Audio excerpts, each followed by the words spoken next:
History as it happens, August 5th, 2021.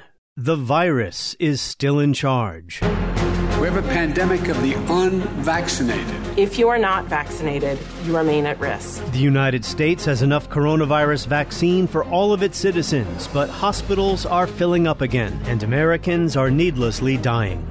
As some patients from the ICU beg their loved ones to get a shot, right-wing fanatics on cable TV and purveyors of all kinds of quackery on social media are sowing mistrust about life-saving medicine. Historian John Barry is back to talk about why our COVID nightmare continues. Next, as we report history as it happens, a podcast from the Washington Times. I'm Martin DeCaro. The Biden administration is about to take their pressure campaign to your doorstep. And what is his big solution? What is he so upset about Florida? His solution is he wants to have the government force kindergartners to wear masks in school. Maybe there's just an ebb and flow to life where something's supposed to wipe out a certain amount of people, and that's just kind of the way evolution goes. You can only call it stupidity in most cases, not in every case. I got my Johnson & Johnson shot on March 27th. I have my vaccination record card right here.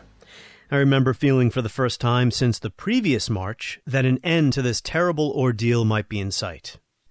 My family was getting vaccinated. My coworkers were. Millions of Americans were lining up at what we hoped would be an exit door from the worst pandemic in a century. I did not expect to hear reports like these so soon again. Begin with clear signs that America's COVID recovery is slipping away because of the Delta variant and those who still refuse to get vaccinated. Fallout from the surging Delta variant, cases soaring, more than 100,000 reported in 24 hours this weekend. Our nation could see upwards of 4,000 deaths a day by October. As I speak into this microphone in early August, more Floridians are hospitalized with COVID-19 than at any point, more than 11,000. Governor Ron DeSantis won't allow local governments or schools to mandate masks. He's been raising money by vilifying Dr. Anthony Fauci, and now that the Delta variant has put an end to his victory laps, he's blaming President Biden for Florida's problems. He's imported more virus from around the world by having a wide open southern border. You have hundreds of thousands of people pouring across every month. And it's not just from Mexico. In fact, it's rarely from Mexico. You have over 100 different countries where people are pouring through. Not only are they letting them through, they're then farming them out all across our communities across this country. Meantime, in Arkansas, another southern state where the Delta variant is wreaking havoc, Governor Asa Hutchinson is admitting he got it wrong when he signed a bill prohibiting mask mandates. I signed it for those reasons, that our cases were at a low point. Everything has changed now. And yes, in hindsight, I wish that had not become law. And in New York, Mayor Bill de Blasio is taking the exact opposite approach to DeSantis. New Yorkers will need vaccine passports or proof of vaccination to go to restaurants and other public places. This is crucial because we know that this will encourage a lot more vaccination. We've seen it already. So if you find these differing approaches perplexing, you'll find these headlines heartbreaking. Washington Post: I should have gotten the damn vaccine. Woman says her fiancé texted her before he died of COVID-19. Daily Beast: hospitalized vaccine skeptic says he's over the stupid conspiracies, begs people to have shots. Associated Press: unvaccinated hospitalized. Patient now advocates for shots.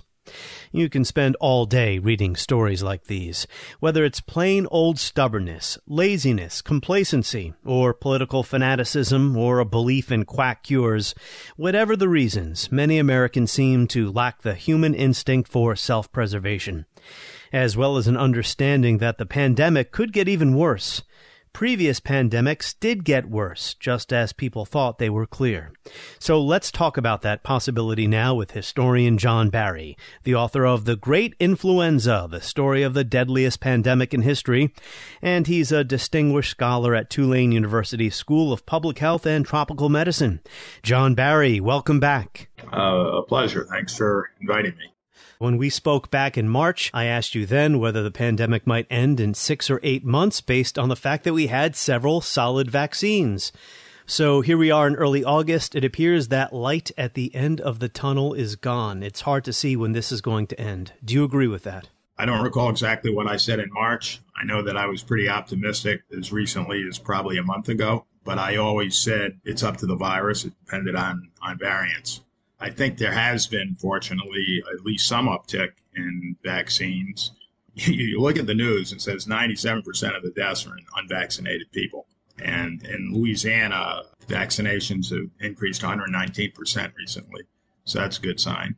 And of course, Louisiana is neck and neck in terms of leading the country in new cases. And so when reality hits people, hopefully they'll change. Problem is, even if everyone were vaccinated today, the full impact wouldn't come for 5 or 6 weeks.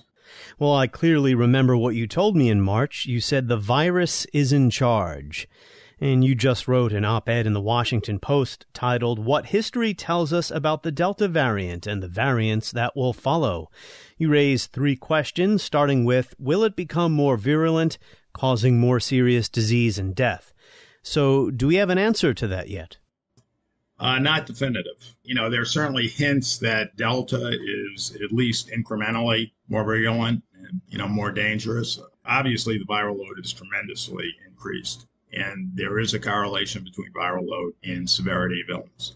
Most of the information still is coming from India, and that healthcare system was so overwhelmed, it's hard to differentiate between what problems were caused directly by the virus and overwhelmed healthcare system. I'm also concerned about what variants follow. This is not the last one. We can hope that it's the worst case. That op-ed went over history, past pandemics that we know about in some detail, going back to 1889, 1918, 1957, 1968, 2009. In every instance, the pandemic got worse before it got better because they were all caused by a new virus entering the human population, and the virus adapted, became better at infecting people, sometimes became more virulent, usually did at least a little bit. In fact, I guess it always did at least a little bit. And then we go through a cycle where either the virus calmed down a little bit or human immune systems became able to recognize it better and fight it better, or a combination of both. And the pandemic passed. That's what happened historically. That will probably happen this time around. Kind of one thing that wasn't in the op-ed got actually cut for space. About 2 months ago, there was some scientific work that speculated that the 1889 pandemic, which has always been considered an influenza pandemic, they suggested that it actually was a coronavirus. Their evidence is not compelling, but it's suggestive. We don't really know. One thing that's interesting about it is if it was a coronavirus, it was caused by a coronavirus that today causes the common cold. It's still around, but relatively harmless. Does that process of tapering off, can that happen quickly, or might it take months? Well, it's really up again to the virus. 1918 is pretty interesting because the first wave was extremely mild. One statistic sort of encapsulates that. 10,313 sailors in the British Grand Fleet missed duty in the middle of a war because they were sick. Only 4 of them died. But that first wave protection gave better protection against illness and death in the second wave, which was a lethal wave, than any influenza vaccine that we've ever developed. The best influenza vaccine we've ever developed was 61% effective in preventing illness. The first wave exposure in 1918 was up to 89% effective in preventing illness and 94% effective in preventing death. Then the virus changed again. There was a third wave, and that did escape. You see, the first wave was not widespread in 1918, so there was no evolutionary pressure on the virus to escape. The second wave was extraordinarily widespread, and there was evolutionary pressure on the virus to escape. And in the third wave, that virus did escape the immune system. This time around, there are pretty clear indications that the virus is moving in the direction toward escape, but slowly. So it's not a terrifying prospect. The vaccine remains very effective, but not as good as it used to be. So it does suggest that the virus can continue to move in that direction. But we don't know. That's right. One of the other questions you ask in your op-ed is, will the virus escape the protection natural immunity and vaccines now afford? Well, we don't know. And thirdly, you ask, if the answer to either of those first two questions is yes, how can we respond? How we might respond and how Americans will actually respond. That's two different things, given the bad track record. I mean, the vaccine is still effective. I mentioned earlier the influenza vaccine, best ever, was 61% effective in preventing illness, but it's much better than that in preventing hospitalization or ICU admission. And most influenza vaccines are in the 30% to 50% range of preventing illness, but they're over 80% effective in preventing ICU admission. So right now, there's a lot of publicity that the vaccine is quite literally, this is the actual number, 99.99% effective in preventing death. That's a pretty good number, even if there have been breakthrough infections. The problem is people aren't being vaccinated. That is the problem, without a doubt. But as reality is kicking them in the teeth, is they see constant news reports of 97% of the people in the hospitals and dying are the unvaccinated. Only 3% are vaccinated. Numbers like that kind of get your attention. And in Louisiana, vaccine uptake has increased 119%. Louisiana, of course, being one of the hot spots in the country. I'm not sure of the precise numbers nationally, but, they have definitively increased. They've got to increase a lot faster. And again, the process still is going to take weeks. It's not like you get vaccinated today and you're protected tomorrow. So the numbers are still going to be bad. Andrew Sullivan, the conservative writer, wrote a column titled "Let It Rip."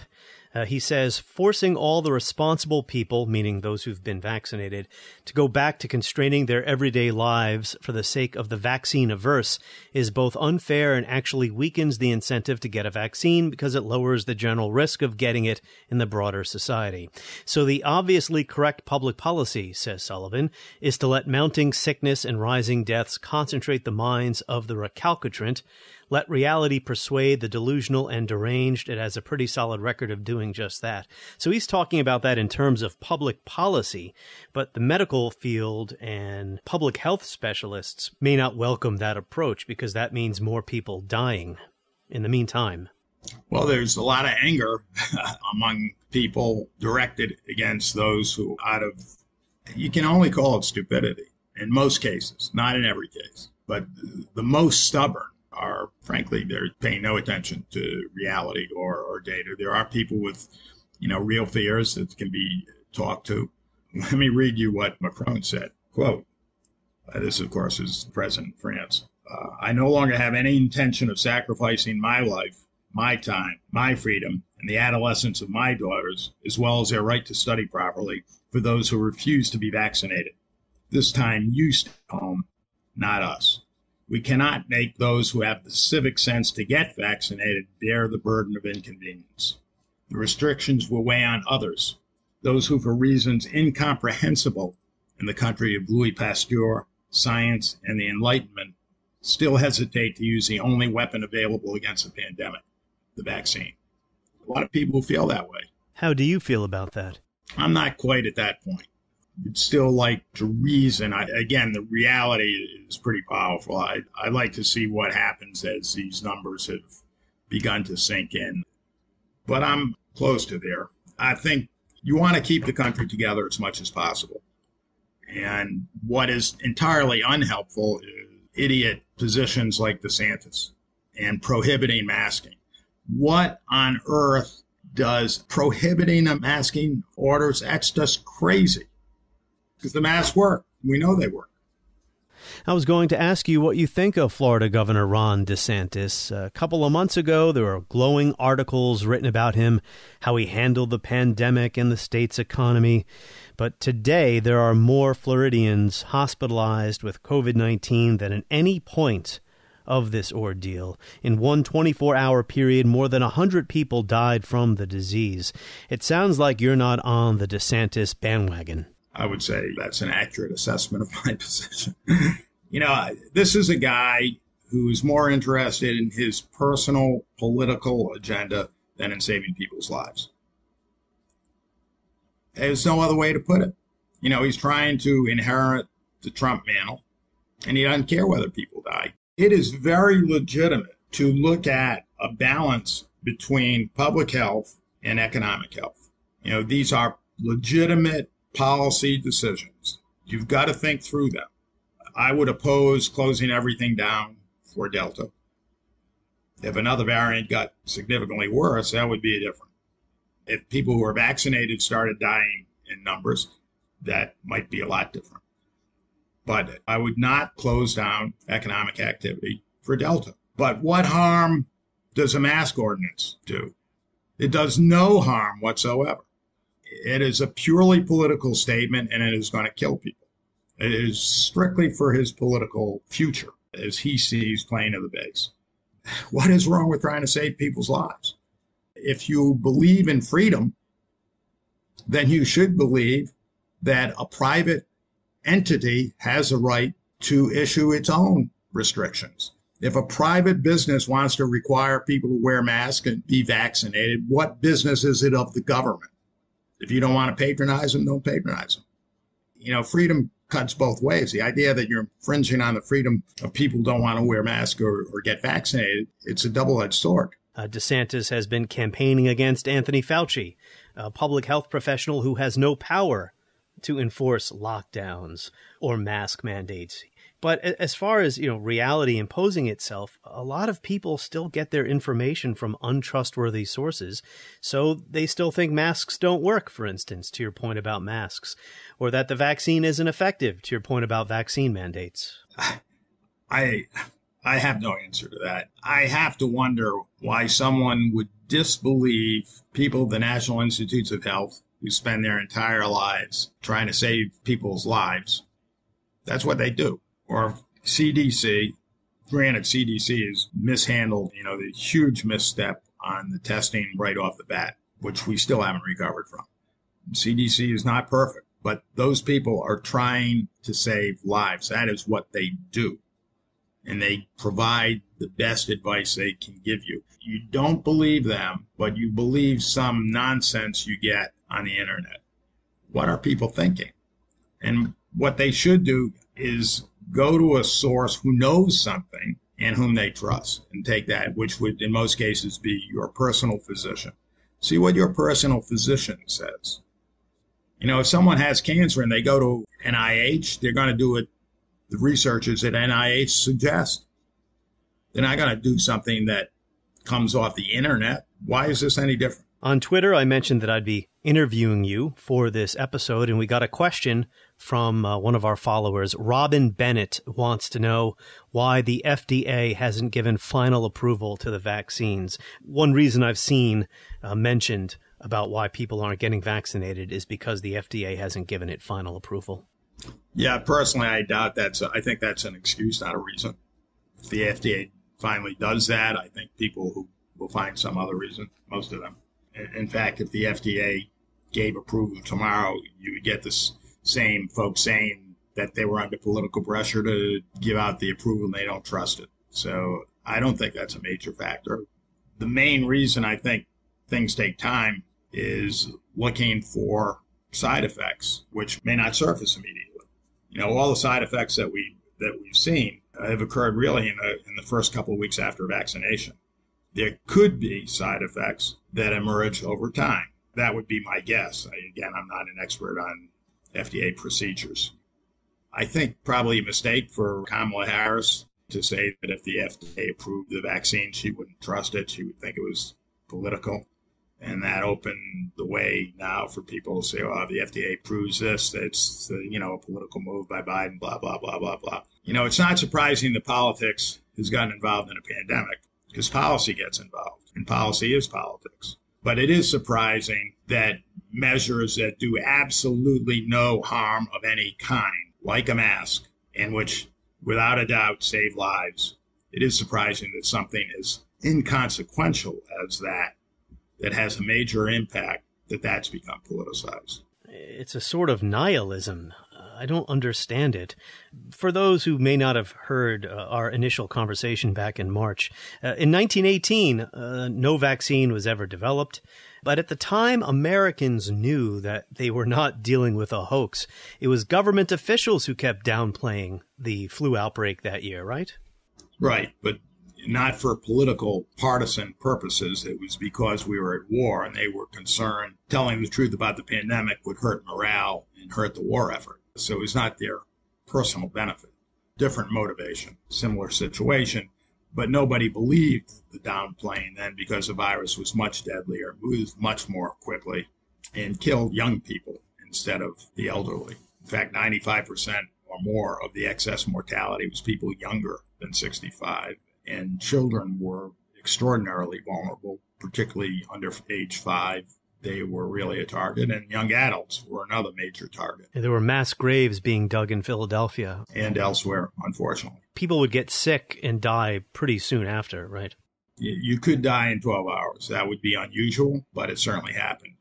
Probably a majority of the deaths were secondary bacterial pneumonia. It's not clear how many. If the deaths were recorded in, say, less than 4 days, that was most likely the virus directly causing the death. If you start stretching more than 6-7 days into 2 weeks, that's pretty clearly going to be bacterial pneumonia.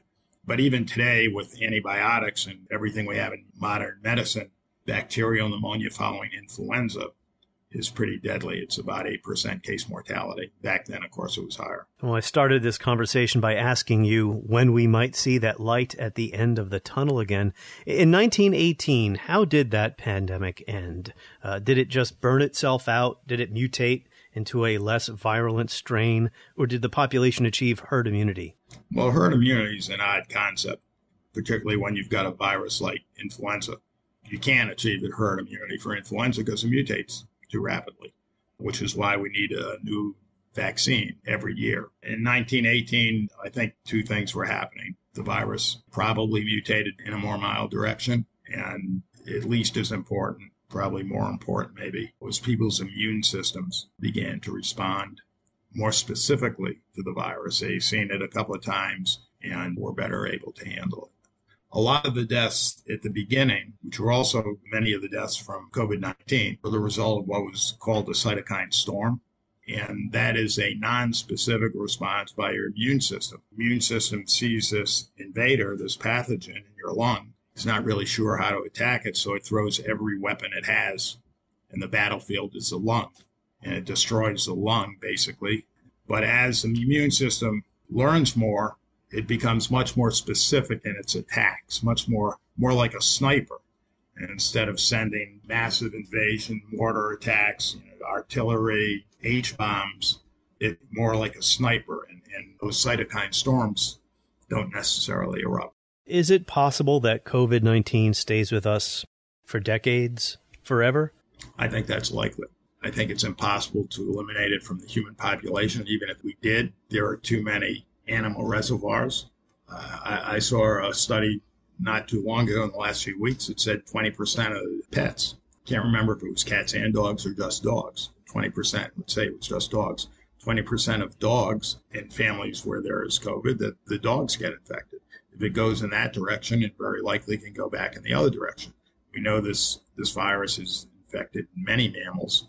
Interestingly, in 1918, every known mammal, even seals, was infected by the 1918 virus.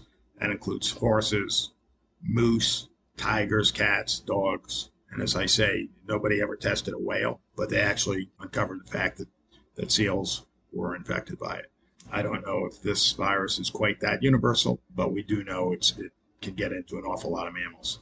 So, John, this conversation has left me pessimistic. It doesn't have to be that way, right? It doesn't have to be. Again, the vaccines are incredible, so much better than influenza vaccines. That is primarily because the virus mutates more slowly than influenza. But I think even as it changes, the vaccines can keep pace. I think we will need new vaccinations, not necessarily annually as we do with influenza, but certainly every several years, I think in a best case. Whether or not we need a booster, that's not clear yet. The virus, however, is going to stick around. Do you plan on writing a history of this pandemic? I am, although I am floundering right now. Several very good books that are already out, which cover really the Trump administration's response. And so I'm not going to break much new ground there. So my focus will be probably more global than those books. The virus is going to be the main character. Well, John Barry, by the time this is over, that book may need to be 2 or 3 volumes.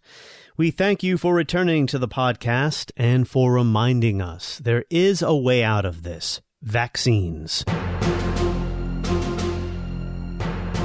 On the next episode of History as It Happens, Americans remember the Second World War through certain dates, such as December 7th, 1941, June 6, 1944, more so than August 6 and 9th, 1945. On the 76th anniversary of the atomic bombings of Hiroshima and Nagasaki, world-renowned war historian Sir Anthony Beaver returns to the podcast to talk about whether they were really necessary to end the war and how the threat of nuclear war has shaped global life ever since. That's next as we report History as It Happens, a podcast from the Washington Times.